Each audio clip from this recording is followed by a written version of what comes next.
Welcome to our last Sunday Scary episode of the month. Today we're hitting some intriguing and spooky trails you might not have heard of, and maybe some you have. We'll wander through the Norton Creek Trail in North Carolina, where stunning views come with ghostly legends, and check out the eerie vibes of the Ghost House Trail in Tennessee, where the past might still linger. Whether you're a seasoned hiker or a curious listener, there's something here for everyone. I'm Danielle. I'm Maegan. And I'm Kayla. And this is Off the Trails and Tragedy with a View. All right, so welcome everybody. This is our first collab episode with our dear friend Kayla and her awesome show, Tragedy with a View. Yeah, I'm really glad I found you guys. You know, when I first reached out to you guys because I was trying to listen to your podcast and Apple Podcasts wouldn't let me listen, I hesitated for like 2 days because I was like, I don't want them to think I'm like competition. Like, I really just, I want to listen to what they have. So I'm really glad that I didn't let that fear stop me from doing that because I've really enjoyed this community that's here. Yeah, I'm glad you reached out. And I think we started our shows right around the same time, right? Yeah. But yeah, so I don't know when you reached out, but it's been a good amount of time now that we've been able to kind of like go side by side with this and have each other's support. And it's been awesome. Yeah. Talk about microphones and how are you recording? And yeah, it's been good. Yeah, because we're all self-taught over here. So any tips or tricks are always appreciated. All right. So am I going first? Does somebody else want to go first? I'll go first. All right. So Angelina National Forest is a beautiful and alluring location in eastern Texas that draws people in from near and far to play among the pines, fish within the reservoirs, and sink into the delight this hot summer and mild winter environment brings. But there is one trail that will change all of that. Angelina National Forest was established in 1936 and is one of 4 national forests in Texas and spans 153,179 acres over 9 counties, which also, it boggles my mind how big Texas is. Well, I was just going to say, like, that's enormous, but then in comparison to Texas, it's probably not. It's just this little, like, it's a little park. And the rest of us are like, wow, look how big this is. So the forest offers management of wildlife, timber, ecosystems, ground minerals, and fire to help create the best wilderness outcomes they can offer. The forest has on average 19 wildfires per year, 93% of which are caused by people. And these fires burn about 318 acres of forest each year. There are several lakes, reservoirs, and dams in and around the park, making the trail system really elegant and scenic with the waters highlighting the tree lines they flow through. Walking through the forest today, you can look up at trees towering towards the sky, but this is mostly due to the efforts made during the Great Depression to reseed the ground and grow new trees. This is because between Boaton Lake and Boykin Spring Recreation Area lies a trail to a town that was abandoned in 1920. This trail has a spooky and unsettling feeling to it, and every now and then something happens that haunts hikers as they make their way down the path. This 5.5 mile or 8.8 kilometer out and back trail leads to the abandoned sawmill town of Aldridge.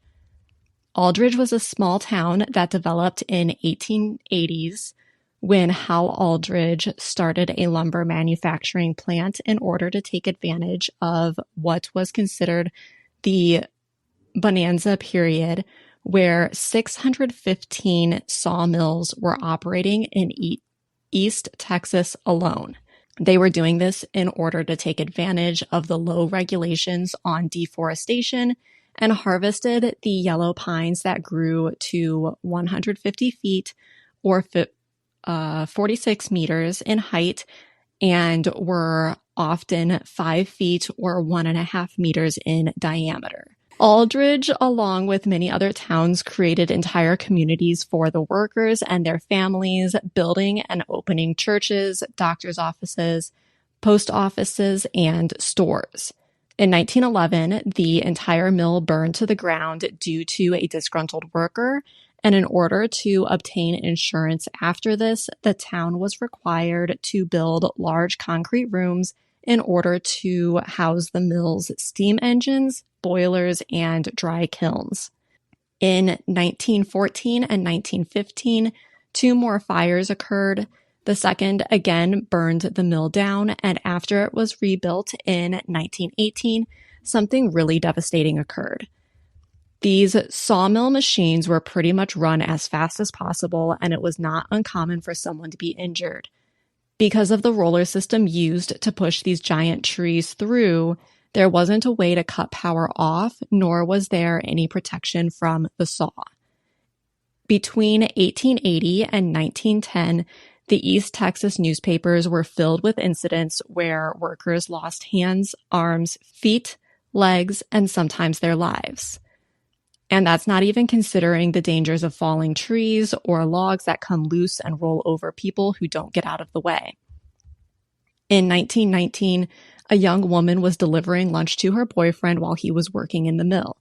This was not uncommon, as many mothers and wives would deliver food for their loved ones, as working in the mill was an exhausting and dangerous job. Her boyfriend was standing near the saw when she approached him, and it was here that maybe it was her hair or maybe it was her clothing that got caught in the rollers and drug her towards the saw. Her blood-curdling screams can be heard through the millennia as the blades from the saw sliced into her, and she was killed while her boyfriend stood by helplessly. Those screams can be heard on the winds as it winds through the pines, and her presence can be felt as she aimlessly wanders through the abandoned mill. By the 1920s, the mill had been shut down, and within 5 years, the town was a literal ghost town. Today, you can see the remains of the concrete building, but that is all that's left of the town that once stood here. Here, the trees have grown into the concrete, and graffiti has soaked into the pores, making it now impossible to clean. Even with the ghost of the young woman who lets out these vicious screams, you never quite get the feeling of being alone while exploring this area. And this might be because she is not the only death to have occurred here. Logging was, of course, a dangerous and deadly job. Workers have also lost their lives here, and many were angry. Shadows have been said to move oddly, almost as if a person is stalking among what is left of the town. And as the trees whisper in the night, voices echo off the concrete walls, angry at the disastrous conditions workers were forced to labor in. Stepping onto this trail might start out feeling like a grand adventure, where you can step back in time for a couple of hours and settle into nature and allow the sun and fresh air to help you relax. But in these ruins in the woods, that will set you on edge, and if you are not brave, your own screams just might be heard as you sprint back to the trailhead. As soon as you mentioned the type of work that was being done and the rollers and the lack of workplace safety, I was like, I know what's coming and I hate this. You know, I wish I could have found like pictures or a name or something to give an identification to this ghost. So I was able to find some newspapers, and there's a lot of incidents where people have lost lives, lost legs, lost arms. And it was like, could I go through all of these and try to find this particular story? Yes. Would I be successful? Probably not. So we're going to let the lore continue and let her scream. And I'm going to be one of those people screaming as I run away. Oh, for sure. I mean, if nothing else, it's a good reason that, ladies, you should just let your man pack his own lunch, if nothing else. Yes. It's been learned. Have you seen the videos of the lady who's like, I was mad at my husband, and so I packed him lunch, and she cut out the center of like all the meat and all the cheese and just put it on the bread so that way you could still see like ham and cheese between the bread pieces, but then like there was nothing left to it. And I was like, that's genius. I love that. It's so petty and hilarious. I was about to say, I love that kind of petty. I won't do something like that, mostly because Sam doesn't eat lunch, but if he ever does, he's usually on his own. Like he would be suspicious right away if you're like, oh, I made you lunch. Yeah, and it wasn't leftovers. He would be like, why? All right, so next, let's talk about the Norton Creek Trail in the Great Smoky Mountains National Park, which this portion is in North Carolina. It's less traveled and less well known than the Appalachian Trail, so perfect for anyone who's looking to avoid crowds or people. The trail stretches about 6 miles, winding through the dense forest along Norton Creek for a while. So hikers get the nice ambiance of like the running water sound effects in the background, which is always nice. But although it sounds peaceful, this hike is more than a casual stroll. Areas can be steep and occasionally overgrown, so it is best to be prepared for some rugged terrain. And with that seclusion comes the need to be extra prepared. Definitely bring extra water, probably a good map, and just be prepared for what you're going to encounter out there. So now here's where it gets interesting.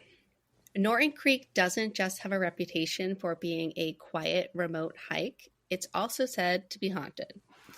Some visitors have reported strange occurrences, shadowy figures in the trees, whispers in the wind, eerie sensations, and even sudden drops in temperature, which is believed or commonly connected with spirit activity. There are stories of people feeling watched, or worse, people being led away from the trail by some sort of like unseen force. Some visitors claim to see strange lights in the woods at night, which to me is a really good reason to just not be in the woods at night. I'm not sure what those people are doing there, but I'm all set with that. I feel like you can make anything creepy if you just go there at night. It's true. Especially in the woods. Out in my backyard to close the chickens in at night. I'm like, oh, what's out here? I did a night run in August, and there was a lot of people there. It was a last man. Well, they had a last man style running going on. So it was like, there was just a lot of people everywhere. And there was one moment where I was pretty much by myself. It was dark. I was finishing up, and I literally like looked out to the side and saw the dark forest. And I was like, nope, we're not thinking about that. Head, get in the game. We're running. Don't trip. Don't fall. That's what we're going to focus on. And I mean, it was a blast, but there was that moment where I was like, I wonder what's out there. Yep. And then your imagination can just take it away. And before you know it, you are terrified. Run faster. That's what I was going to say. I was going to say maybe the only way to get me to run might be that situation right there. Yeah. So while some people just chalk all of these weird experiences up to people just being lost and getting like panicky or paranoid, local lore suggests there might be more at play. There are two primary stories about this area. The first story involves a settler who was out searching for his lost daughter. but he ended up, or they ended up, I assumed it was a man, but I don't know that for fact. So the settler ended up being killed by a Native American in the area. But luckily, that experience didn't make the settler bitter, because it said that their spirit remains in the woods and guides lost hikers back to safety. Oh, that's so sweet. Right? Just this little old man. Or maybe not. Just like shepherding you back to the trail. Yeah. And there are accounts of people saying that they felt like a protective presence with them while hiking in the area. So, I mean, that's a win. The other story, however, is not a feel-good ghost. The story of Spearfinger comes from Cherokee legend. Spearfinger is a witch or a monster with razor-sharp fingers, and she's made of stone. So she lives along the eastern side of Tennessee and the western side of North Carolina, which is exactly where the Norton Creek Trail area is. She roams the woods looking for victims whom she can steal their livers. Very specific acquired taste there. You said this was in North Carolina? Yes. Okay. I think I've heard about this. The stealing of the livers that stands out. Jogging a memory. Yeah. Her preferred victims are children, and she's able to shapeshift to look like someone the victim knows to lure them away. So she obviously figured out a way to get around that stranger danger that we instill in, or at least is instilled in me as an adult still. So she can look like your grandma, so you're done for. And no one's even asking questions about like why someone just happens to be on that trail with you, unbeknownst to you prior to that. Like, oh, hey, Nana. That's probably why she prefers kids, because they don't ask as many. Well, I was going to say they don't ask I was going to say, no, they would ask more questions. That's true. I would have to say my child would be like, why are you here? And when did you get here? And why haven't you been with me the whole time? Mm-hmm. Yeah, there'd be more questions. So I don't know where I was going with that. This trail passes by the Fontana Lake, which has an abundance of cemeteries. Fontana Lake itself was created in the 1940s when the Tennessee Valley Authority built a dam to provide hydroelectric power during World War II. And building that dam submerged several small communities in the area, including Hazel Creek, Proctor, and Forney. This obviously cut off access to numerous family cemeteries in the area where settlers, Civil War soldiers, and generations of family had been buried. Today, there are more than 30 known cemeteries scattered in the woods around the lake, but potentially there could be more. That's a lot of cemeteries. Mm-hmm. And with a lot of these older family cemeteries, sometimes it is just a single grave, or maybe it's no longer marked. So who knows how many are actually out there. So again, in this area, people are hearing strange voices, feeling sudden cold spots, and just an ominous feeling of not being alone when you should be. And personally, I love the history and peace of cemeteries. So I would enjoy a visit here, but I could definitely do without thinking about Spearfinger just out there lurking. I'm trying to figure out where I know this story from. I had a friend who lived in North Carolina for a few years, but her husband was in the Marines. So they were stationed on the coast rather than like in the mountains. But I can't think of anywhere else where I might have heard this story, because that seems like very,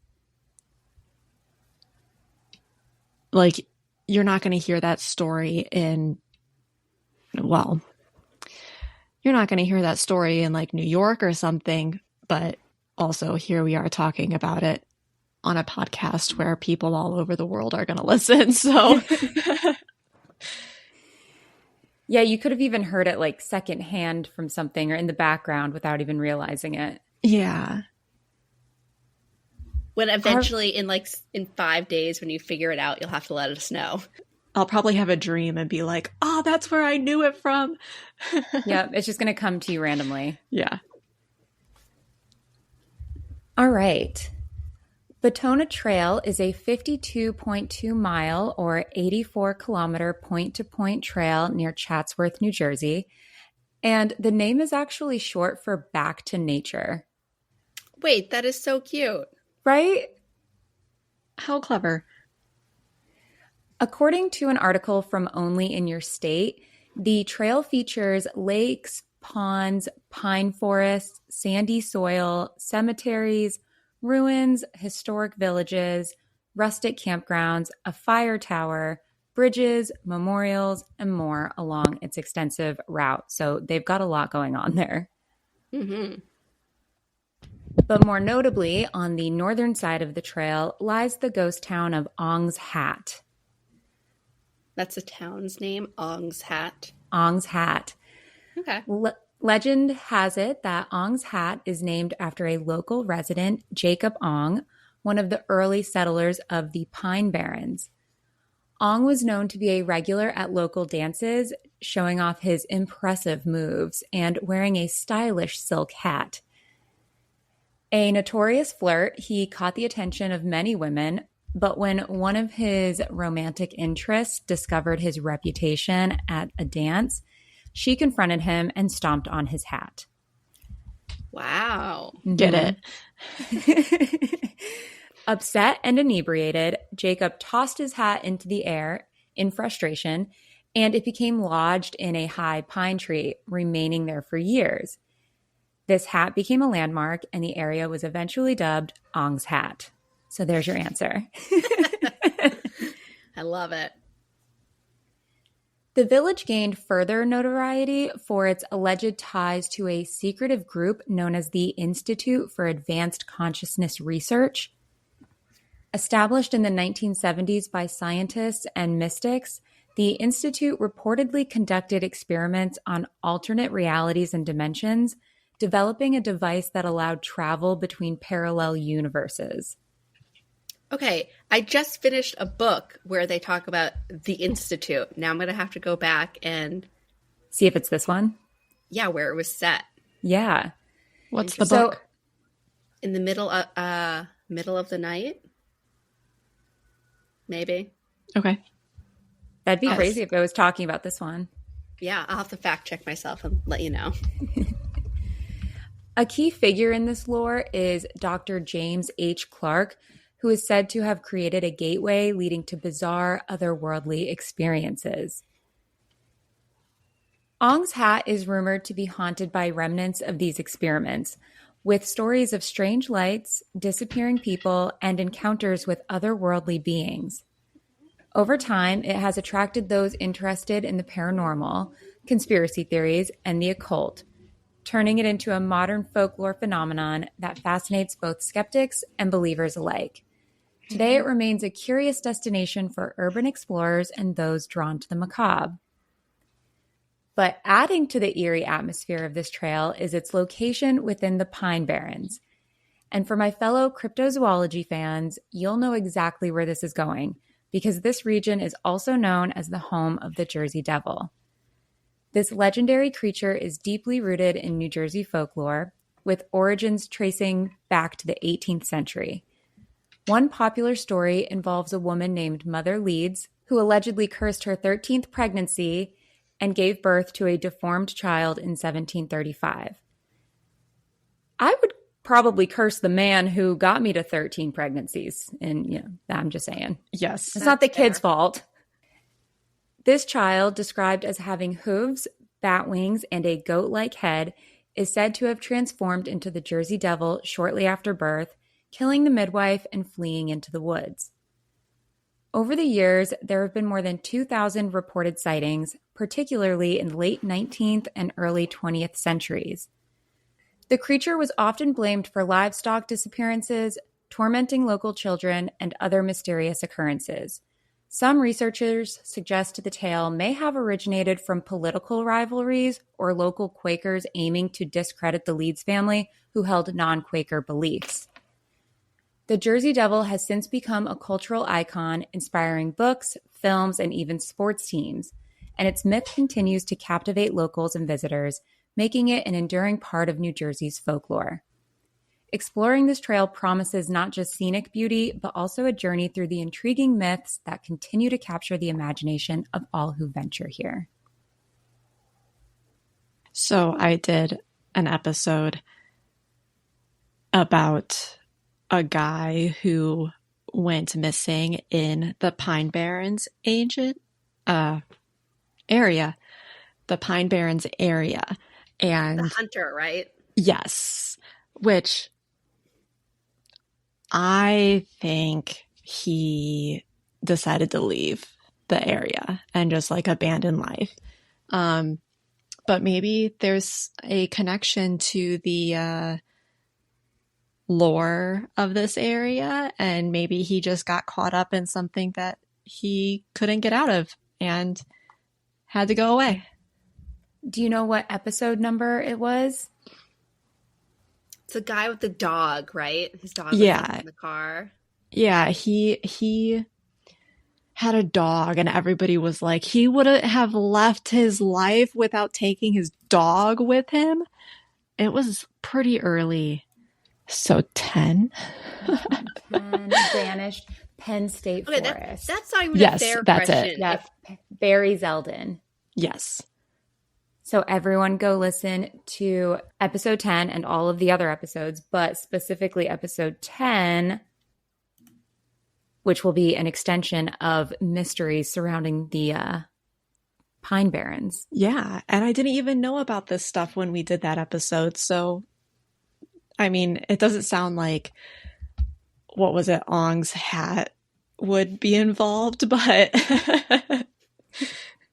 you never know. All right, is it my turn again? Yep. Sure.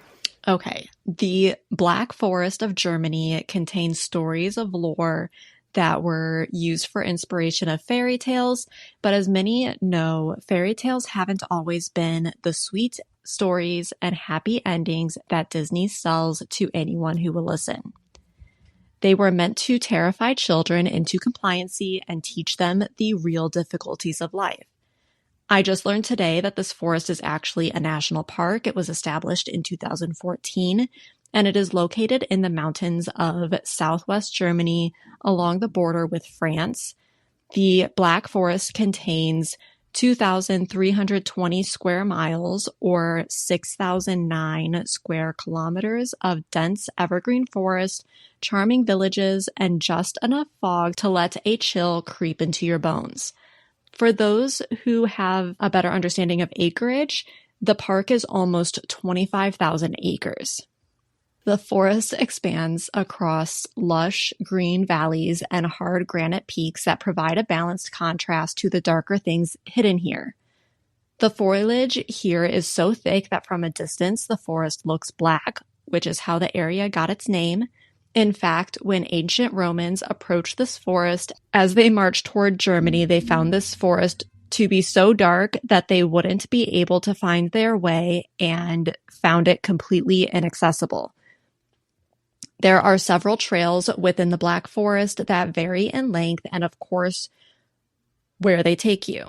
One, for example, is considered a long-distance tour of 7 gorges and is roughly 120 kilometers or 75 miles, and there are 55 other trails that lead you through this area, taking you to the mountains, waterfalls, hiking villages, and of course, into the dark shadows hovering just on the edge of your vision. But from these shadows, stories have surfaced that sound like children's stories, but more sinister. Both the stories of Hansel and Gretel and the Goose Girl have been inspired by these woods. For those who need a quick lesson on the origin stories, Hansel and Gretel is the story of 2 children who are abandoned by their parents in the woods after their rations of food get cut, and they can't figure out how to feed the family. This was, of course, during a point of famine where cannibalism was thought to be prevalent. Hansel tried to lay a path of breadcrumbs, but when the 2 children came upon a witch's gingerbread house, they decided to stay there. The witch decided to fatten them up, and she was doing this so that way she could eat them. Gretel, as wise as she is, outsmarts the witch, kills her, and the 2 are able to escape with the witch's treasures. The watered down version of The Goose Girl is the story of a princess who is sent away to marry a man in a faraway land. In the process, the maid that was with her takes advantage of the girl's naivete and switches clothes and threatens to kill her if the princess does not play the part of a maid. So the princess takes an oath and doesn't say a thing, but eventually the prince finds out of the true maid's deceit and marries the real princess. The gruesome part of this original tale comes in when the maid was discovered. She was rolled through the city in a spiked barrel as punishment.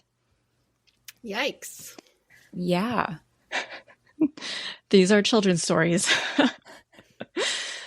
While these two fairy tales have been inspired by the woods and the dark and mysterious sensations it offers, many more Halloween-esque stories have surfaced over the years. Like the Headless Horsemen, who were seen atop black horses coming out of the water of one of the ponds. There is said to be a king within the forest who will kidnap women and pull them to the depths of the lake to his castle that is under the water, and he allows them to live the rest of their lives as nymphs. Then there is, in my opinion, the scariest creature. It's called the Der Grossman, or the Tall Man. This creature is a humanoid figure that is sort of like Slender Man. It's freakishly tall, thin as slender trees, and with solid white bulging eyes and several arms. Ugh. Parents used to threaten to send their children into the woods to be hunted by the Tall Man until they confessed their mistakes. The creepy feeling tingling along the back of your neck doesn't end there. The woods are said to be haunted by a family who was violently murdered and dumped in the woods in 1922, and their murderer was never found. But after the discovery of the bodies, people began reporting that they would see witch-like apparitions walking between the trees.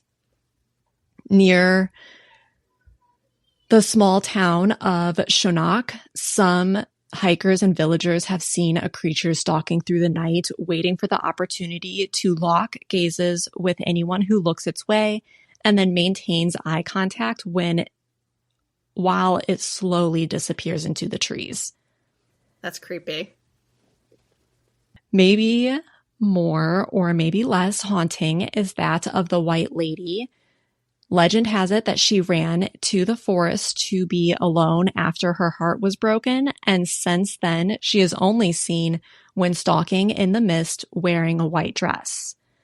And then there is the location of witch trials, where women were burned to their fiery grave and will now curse anyone who walks over the remains of the dungeon. And then, as if all of this stuff isn't enough, the forest also suffered horrific storm damage that it is still healing from. On December 26th, 1999, Storm Lothar, also referred as a hurricane or a cyclone, leveled 50,000 trees in 2 hours. The storm path left devastation across France, Switzerland, and Germany. Wow. 50,000 trees in 2 hours? Yeah. Oh my God. And I didn't realize that hurricanes could, well, I guess I do because we get them all the time here in the US. But like in my head, I was like, a hurricane made it to Germany, but the European countries are much smaller than the United States. So in my head, it was much bigger. And I was like, I don't understand. But then I looked at a map and I was like, oh, makes a little more sense. I think that checks out. Yeah. All right. So my next spooky trail is also an international one. So the Hoia Baciu forest in Romania is nicknamed the Bermuda Triangle of Transylvania. And last year I had talked about the Crooked Forest in Poland, and some of the trees in this Romanian forest kind of have a similar look to them.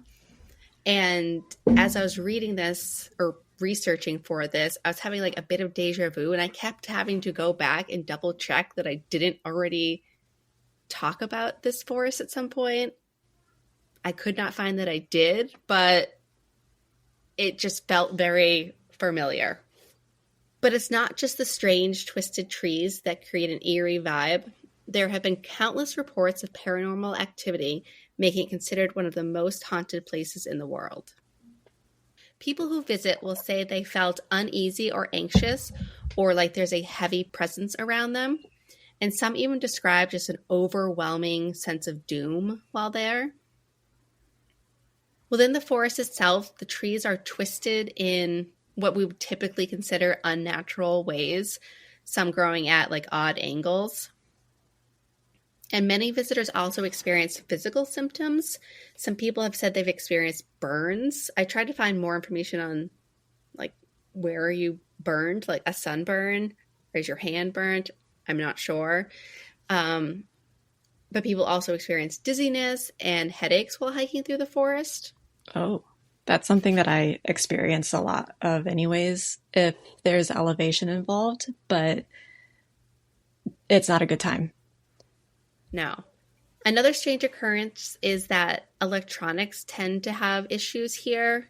So cameras seem to malfunction, batteries on things die like extremely quickly, and people have also said that photos they've taken, when they look back later, they're distorted or there's, something wrong with the image. In 1968, the forest got a lot of attention when a photo supposedly captured a UFO hovering over the trees. And since then, people have reported seeing strange lights in the sky, glowing orbs, and other unexplained objects. There's also the famous dead zone here, and basically it's just a circular clearing where nothing grows, but they've tested the soil and it doesn't show anything unusual. So there's no, at least so far, there isn't any scientific reason why nothing grows in this circle. That's so clearing. Weird. Mm-hmm. Do you know how big that dead zone is? I don't. I'll have to, obviously we'll post pictures, but okay. I was going to like use my hands and say it's pretty big, but it's not accurate. And even in that clearing, people also experience, headaches or disorientation. And people have actually even said that they have like lost time, which I don't know, there's something about losing time that is very unsettling. Very. Time slips are like some of my favorite stories to read about or listen to because they're so like just unsettling. Mm-hmm. Whether people lose time or they find themselves in a different time. I don't know. I love those stories though. So there are also countless stories of people seeing ghostly figures or faces peeking out from between the trees. But then, of course, like as soon as it comes into consciousness in your mind that you see something, it's just poof, gone. And if that's not spooky enough, people have heard whispers and voices, even though they should be alone, or at least thought they were alone. And again, if all of those things weren't creepy or strange enough, local legend says the forest is haunted by the spirits of peasants who were murdered hundreds of years ago. There's also a story about a shepherd who disappeared with his flock of 200 sheep, and none of them were ever seen again. So it's a lot of sheep to go missing. Yeah. Right. It's one thing for a person to disappear, but that's a lot of sheep. And one of the creepiest tales about this area is about children who wander into the forest and come back years later without aging a day. So I don't know. There's something about the time slips or like that I don't like it. Yeah, I don't either. I think the part that disturbs me is like children change so fast. Like I look at my kid, he's 6, and I'm like, you were not this tall yesterday, or you were not this slim yesterday, or, oh, why are your cheeks pudgy? And it's such a fast change. And to have children basically not age at all is very, it makes me uncomfortable. Yeah. Yeah, but like very much like you have like young kids. It really is like all of a sudden, like from yesterday to today, you feel taller. Yeah. Okay.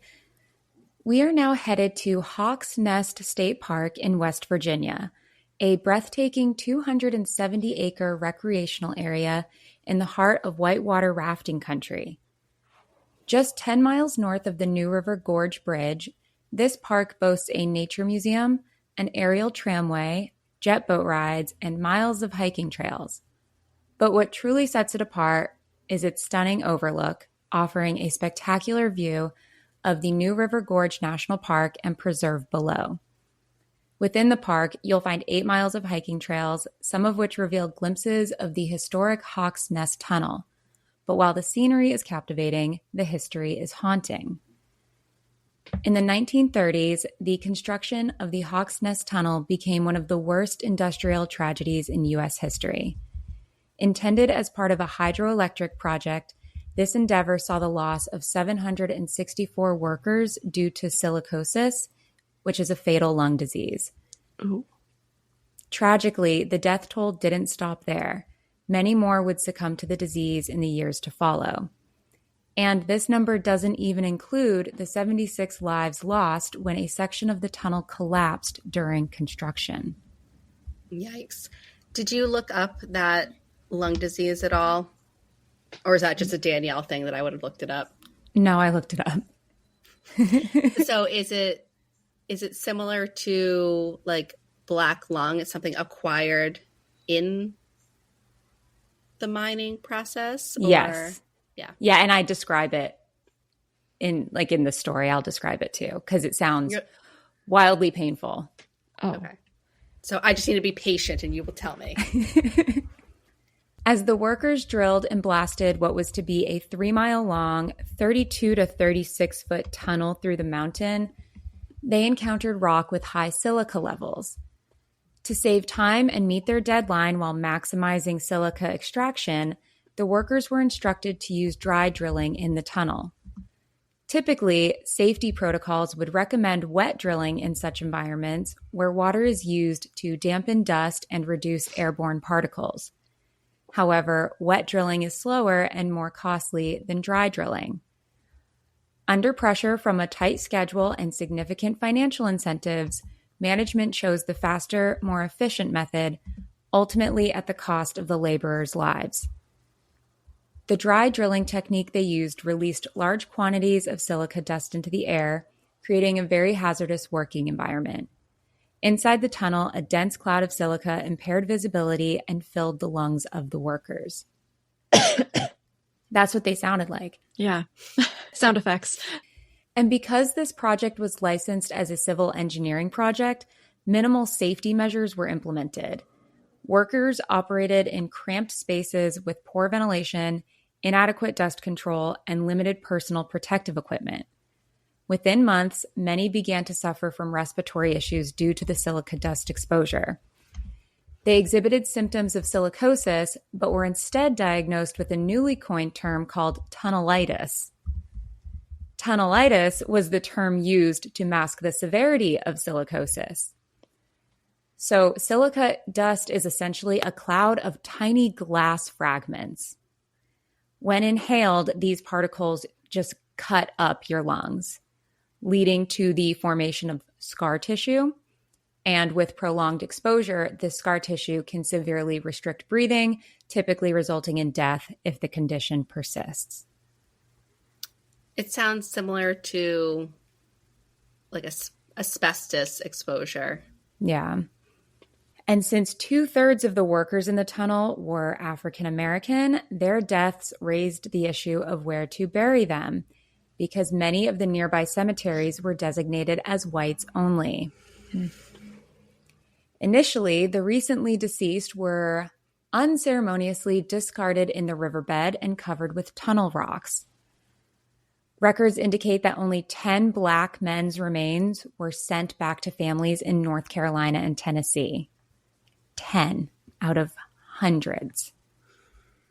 Subsequently, Reinhardt and Dennis, who oversaw the tunnel project, hired a local undertaker, unbeknownst to anybody else. His name was Hadley White, and they paid him $55 for each body that he buried. When Hadley ran out of space in an old slave cemetery behind a local church, he transported the bodies 40 miles to Summersville, West Virginia. And witnesses described the bodies as being stacked like cordwood in the back of a truck. That's a visual. It is. That's just beyond unacceptable. The men were buried in the clothes they had died in, placed in canvas bags and often without coffins, usually on the same day and often within hours of death. There were no grave markers and no effort was made to inform the victims' families. According to a congressional report, 169 men were buried in Summersville with corn stalks as their only gravestones, with each grave containing multiple bodies. Death certificates were seldom filed, and when they were, the cause of death was often inaccurately recorded. In 1972, Martha White, who is Hadley's mother, her farm was excavated to expand West Virginia State Road 19, revealing the bodies of the workers where the earth showed indentations. A contractor exhumed the bodies and relocated them to a new field known as Whippoorwill. For over 40 years, Whippoorwill was forgotten and used as a dumping site for old appliances and roadkill until local newspaper publisher Charlotte Yeager discovered and restored the cemetery, locating each grave with radar equipment. 1972 is not that long ago. It's Nope. not. Those people knew better. They knew better. Go, Charlotte. On September 7th, 2012, the names of the buried individuals were read aloud and a consecration service was held by 3 ministers. On February 26, 1936, President Franklin Roosevelt listened to Josh White's blues song called Silicosis is Killing Me, and it really kind of drove it home for him. So later that same year, he supported the passage of the Walsh-Healy Act, which is essentially an early version of OSHA, which mandated that companies contracting with the government provide safe and healthy working conditions. Silicosis has been classified as an occupational disease, allowing for compensation for affected workers. However, those who worked on the Hawks Nest Tunnel were not covered by these protections. After visiting Hawks Nest, Muriel Rukeyser published a collection of poems in 1938 titled The Book of the Dead, which tells the story of miners in West Virginia who sued their employer for the hazardous conditions they faced. One poignant quote describes how the Black workers literally turned white inside and out by the fine crystal dust until it killed them, slashing their lungs like tiny pieces of glass. Seeking to increase profit, the white managers of Reinhardt and Dennis have not provided any protection to the Black workers, not even face masks. That's rough. Yeah. Chuck Keeney, a West Virginia historian, was quoted as saying, "Nobody gets punished for Hawks Nest, nobody goes to jail, and nobody even knows about it." The ongoing destruction of records, combined with efforts to silence workers in the 1930s, has hindered significant studies on this tragedy. Catherine Moore, a West Virginia author, encapsulates the situation in her introduction to the reprint of The Book of the Dead, stating, "Collective trauma like this never really goes away, but the process of recovery is much slower if we continue to deny its full truth."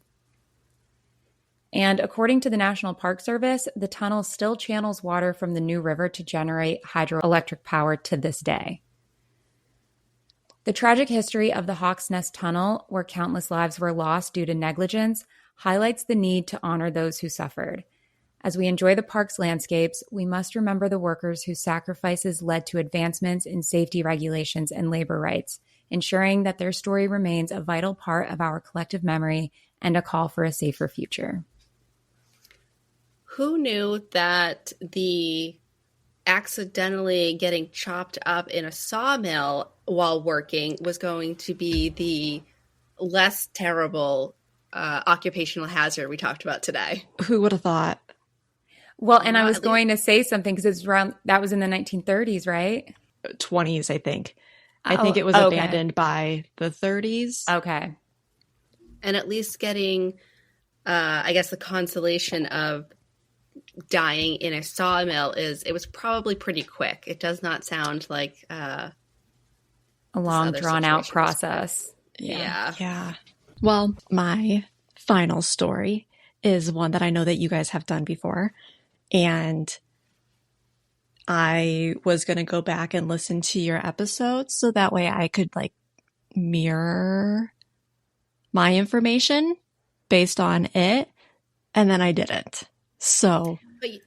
But you know what? Honestly, even though I wrote it, I probably forgot 70% of it. So this will be mostly new information. Yeah. When the Great Northern Railroad finally pressed through the Cascade Mountains in the state of Washington and connected the rest of the Americas with the West Coast, men and women felt a great sense of pride and fascination that it had finally conquered nature. They had finally conquered the mountains. To accomplish this, a railroad community was established in Wellington, Washington in 1893, so that as the railroad company learned that switchbacks up the mountain were not really the way to maintain the railroad, this community would be able to tunnel through the mountain. Much like with the sawmill, these communities housed the workers and their families, and the labor was extremely hard, and tempers often rose with the sweltering work that accompanied tunneling through a mountain. The Cascade Range is known as one of the hardest ranges for the railroad company to cross, claiming an uncountable number of lives due to the ice and snow that covered steep cliffs, narrow passages, and eventually explosive debris coming from deep within the base of the mountains. Wellington would establish 2 tunnels, the 2.5-mile or 4-kilometer Cascade Tunnel in 1900 and the 8-mile or 12.9-kilometer Cascade Tunnel, which replaced the need to go over Stevens Pass. On February 24th of 1910, 2 trains from the Great Northern Railroad were stuck. One was coming from Leavenworth and the other was from Spokane, and they were both heading toward the coast. One of these trains was carrying mostly passengers, and the other was carrying mail and workers. They had just made it through the Cascade Tunnel when the snow became too deep for the trains to be able to push through. In an attempt to free these trains, 4 rotary plows were launched. Rotary plows have a large rotating blade on them to collect and then shoot the snow out from the side, similar to how snowblowers work for driveways. However, on February 25th, one of these rotary plows hit a stump, resulting in damage that couldn't be repaired quickly. A second got stuck on February 27th and ran out of fuel trying to get free. And then the other 2 were caught in small avalanches filled with rock and debris, which required the area to be cleaned out by a shovel so not to damage the blades of the plow. To make matters worse, the men who had been hired to shovel out trains when things like this happened were angry about not being paid appropriately for their work, and because of this, Mountain Division supervisor of the railway company fired anyone who didn't like what they were being paid to shovel snow, which was pretty much everyone. So day after day, the trains were unable to move. The area had been receiving a ton of storms, releasing snow, rain, thunder, and lightning for several days. During the night on March 1st, 1910, for an unknown cause, an avalanche broke loose and came barreling down Windy Mountain. Due to the lack of understanding at the time what fires and deforestation leads to, the slopes had been cleared of trees due to a fire that a train had ignited, and the slopes were never replanted. This resulted in a massive avalanche that was a half-mile wide and had nothing in its way to slow it down. Both trains were picked up by the avalanche and carried over the edge of a cliff and down into a ravine 150 feet or 45 meters below. But it didn't stop there. Massive amounts of snow followed the trains and buried them in some places 40 to 70 feet deep or 12 to 21 meters.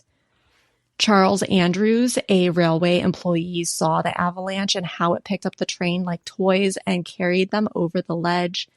In all, 96 lives were lost, 61 being railway employees and 35 were passengers. Only 23 survived, and all of them had critical injuries.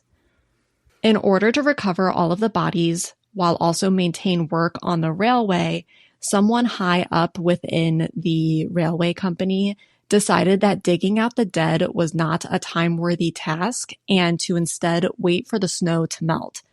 This means that the final person was not recovered until the end of July, 21 weeks after the avalanche struck. The bodies of the victims were piled up and removed like logs of wood on toboggans, which is insanely disrespectful. Yeah. Still, the track was repaired and back up and running within 3 weeks of the avalanche. So not only are you not digging out your dead employees, but you're prioritizing the train operating so that way you can make money.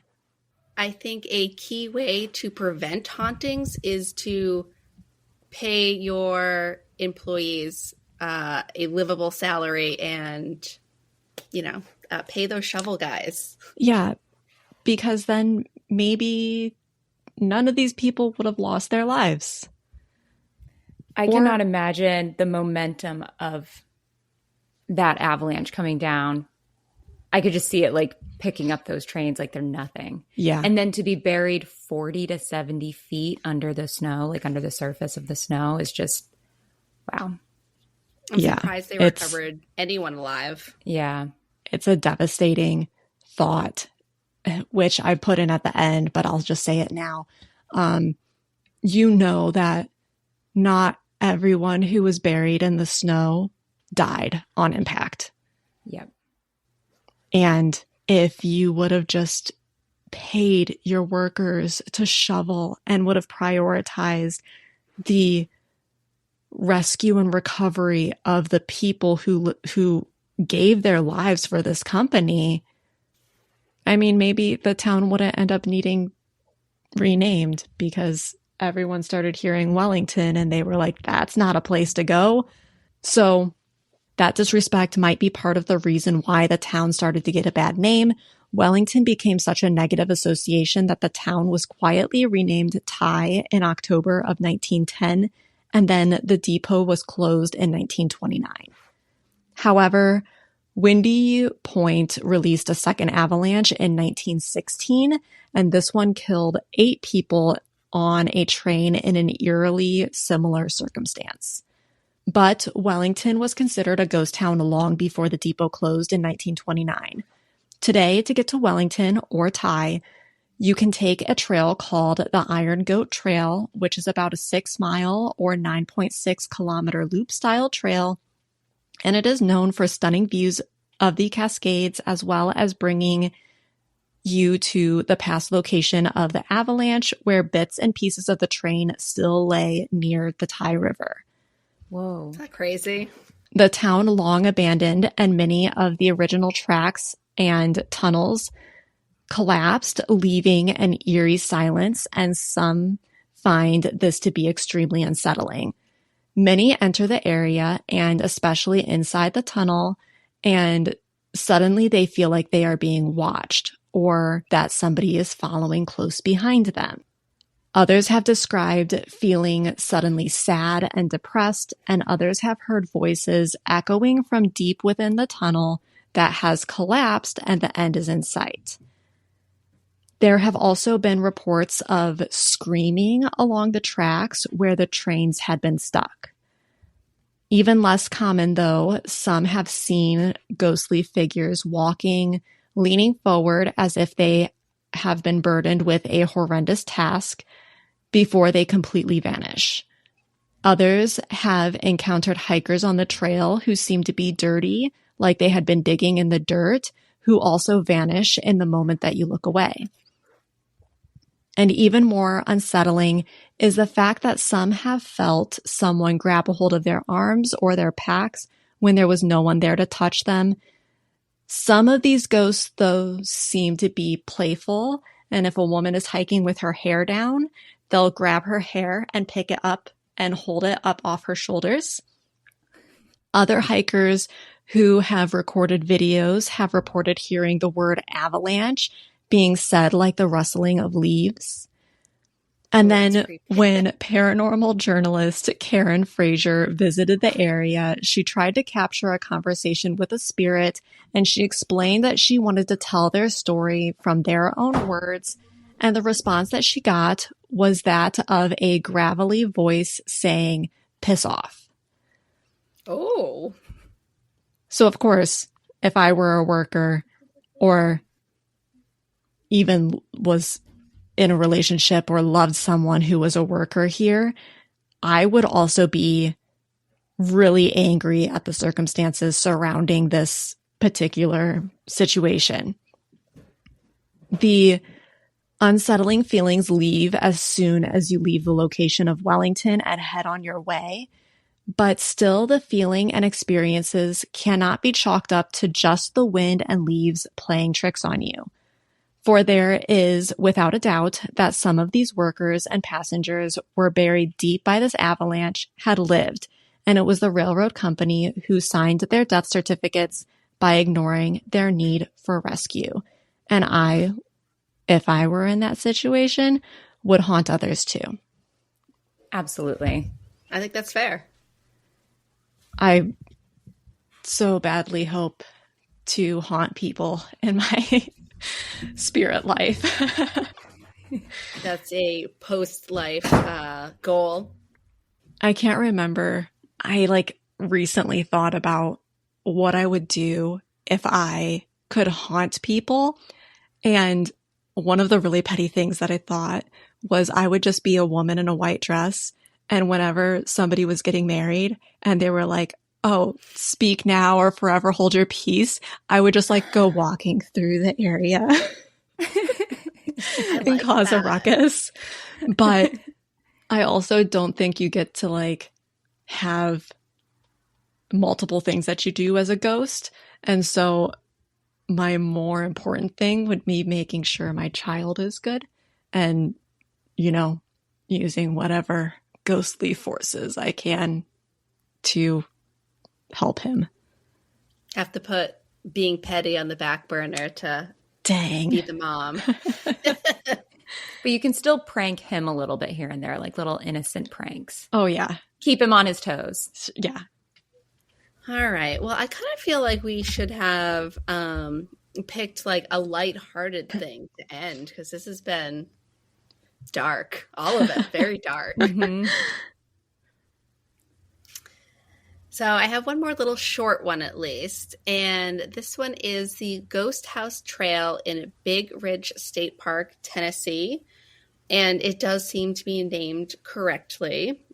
It's about 1.2 miles long, so if you want to get creeped out without the commitment of a long hike, this would be a good place to go.